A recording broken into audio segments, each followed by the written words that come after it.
maraming salamat sa pag-alaga niyo kay Vincent. Alam niyo medyo na-trauma siya mula nung na-aksidente sila ng kanyang ina. Kung saan namatay nga ito. Mula noon nagkaroon na ng mga episode si Vincent kung saan nawawala siya sa sarili niya.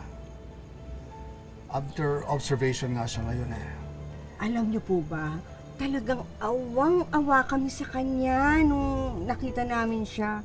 Kaya ayun, kinupkup namin siya. Oo nga ho. Well, katulad ng pinangako ko,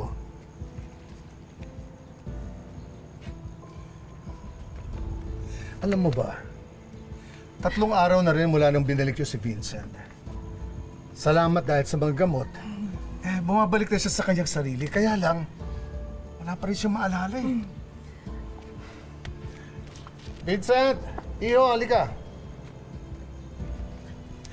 Sila ang mga kumupkup sa'yo. Hi, Vincent. Ako nga pala yung nagpakain, tapos gumamot yung mga sugat mo. Ako rin yung nag-alaga sa'yo nung time na marami kong sugat nung... Oo, siya yun. Oo, inalagaan ka niya. Alam mo, hindi ko alam kung naalala mo, pero nagkagusto ka pa sa akin noon. Talaga? Oo.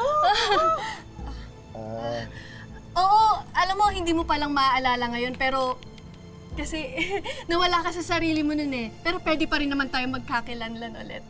Tama.